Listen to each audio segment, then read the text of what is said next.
भंते चंद्रमा जी, हमारे अग्नि महापंडित ज्ञानेश्वर जी, भंते शील प्रकाश जी, आए बहुजन समाज के लोगों, आज के तारीख में रणघड़ी बजा दिया है और बता दिया है कि ये देश तुम्हारा है, ये देश की संपत्ति तुम्हारी है, इस देश में तुम आगे आ जाओ।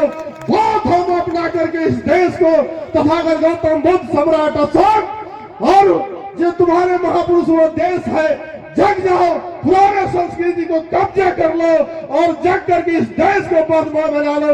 इन चंद शब्दों के साथ हम अपनी बात को कभी समाप्त नहीं करते हैं, स्थगित करते हैं। जय हिंद, जय भारत, नव बुद्धाय, जय संविधान।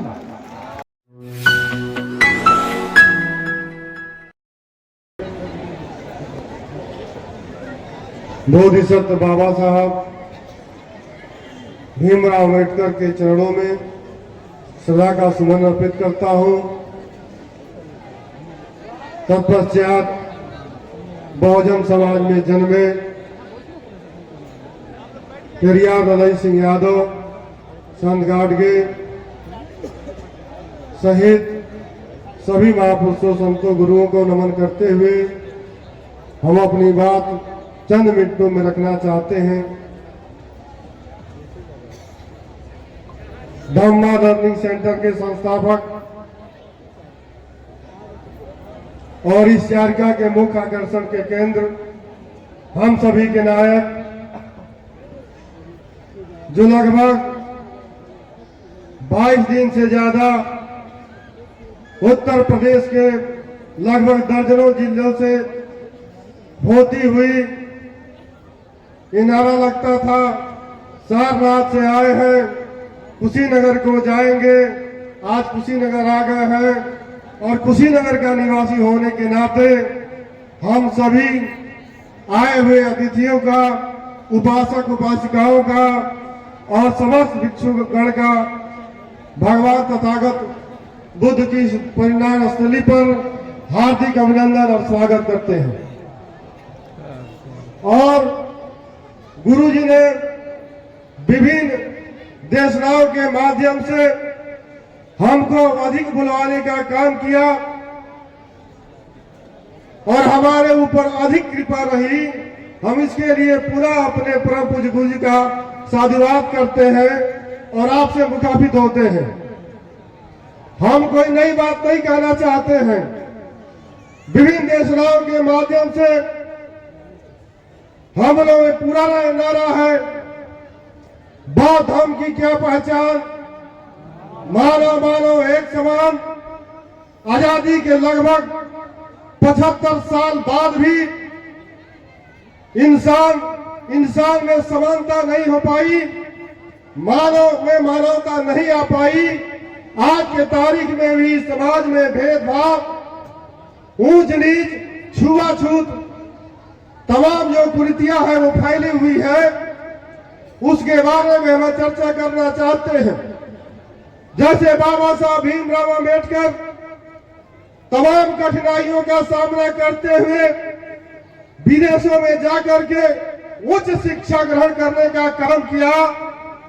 हम अपने मन से कहते हैं, ये मेरी बात हो सकती है, भंते चंद्रमा थेरू जी किसी बड़े पिता के औलाद नहीं है, ये किसी बिजनेसमैन के औलाद नहीं थे। ये भी हमारे और आपका जैसे समान परिवार से आते हैं। और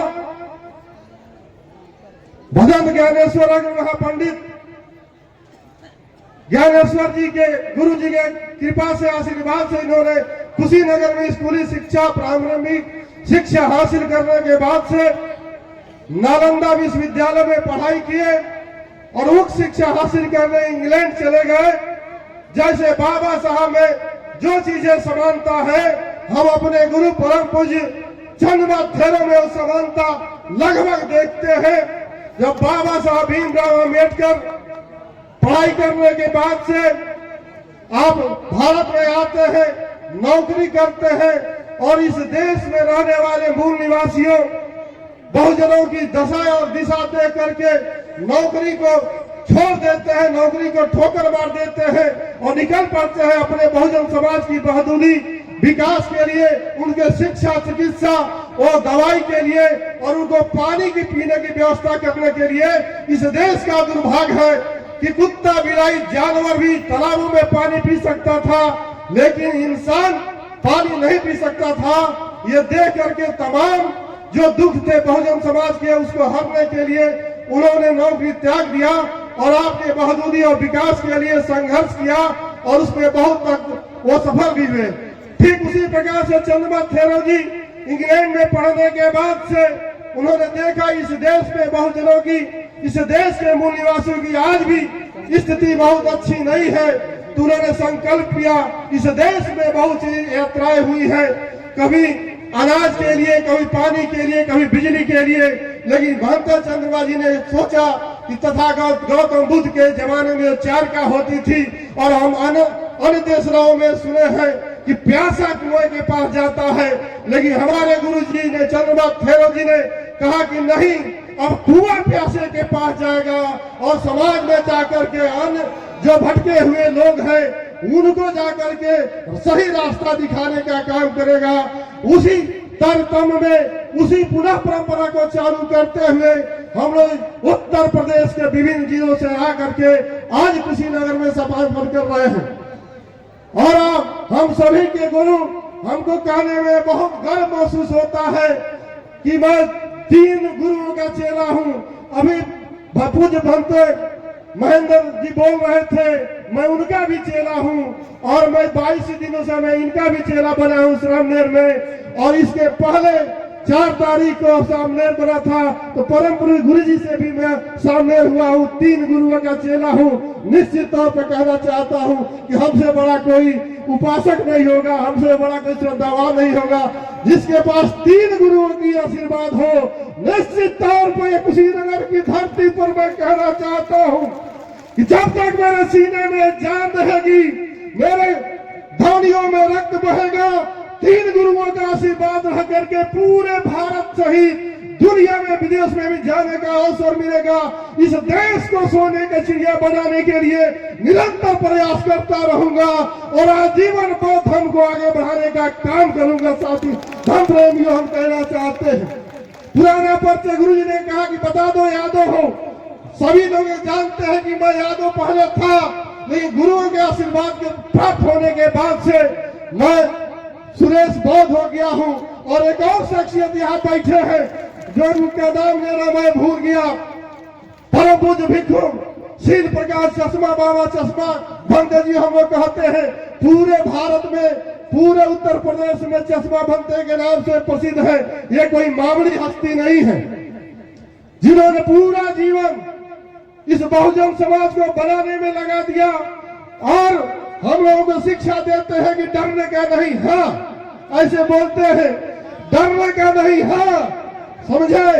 हमेशा हम लोगों को प्रेरित करते हैं कि हम लोग तुम्हारे साथ में है, यादव तुम लगे रहो। इस देश में जहां भी जरूरत पड़ेगी, हमारे पास बहुत भिक्षुओं का ऐसा जत्था है, जब चाहेंगे हम तुम्हारे पीछे लगा देंगे।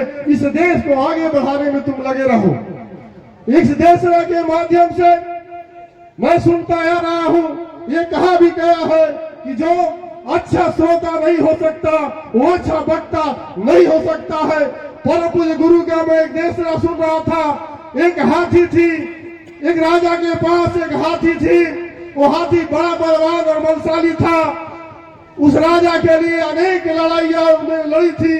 वो हाथी जहां भी जाता था अपने दुश्मनों पर टूट पड़ता था। एक बार वो हाथी बीमार पड़ गया और जाकर के दलदल में फंस गया और उसकी अंतिम समय आ गई, मरने लगा। उसी समय तथागत हम गौतम बुद्ध का चारिका जा रहा था। तमाम लोगों ने प्रयास किया अपने अपने तरीके से उसको उठाने के लिए, लेकिन वो हाथी उठा नहीं। लोगों ने जाकर कहा, गौतम बुद्ध से कहा कि हाथी अब मरने वाला है, उसको कैसे निकाला जाए। तथागत ने कहा कि चलो मैं देखता हूँ। वो गए और देखते हैं कि हाथी दलदल में फंसा जा रहा था। उसके बाद उन्होंने कहा कि क्या ये वही हाथी है जो कभी अपने दुश्मनों पर टूट पड़ता था? क्या ये वही हाथी है? उन्होंने कहा कि ले आओ, और बाजा बजता है, बाजा बजवा दो, रणभेरी बजवा दो, तब देखते हैं हाथी कैसे नहीं उठता है। रणभेदी बजने लगती है, नगाड़े बजने लगते हैं। और तथागत ने कहा कि ये वही हाथी है जो अपने राजा को अनेक युद्धों में जितवाया है।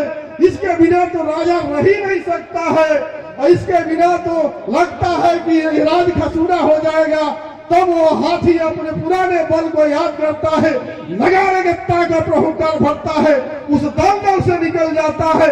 ठीक उसी प्रकार से आज तथागत के रूप में भंते चंद्रमा जी, हमारे अग्नि महापंडित ज्ञानेश्वर जी, भंते शील प्रकाश जी, और बहुजन समाज के लोगों आज के तारीख में रणभेरी बजा दिया है और बता दिया है कि ये देश तुम्हारा है, ये देश की संपत्ति तुम्हारी है।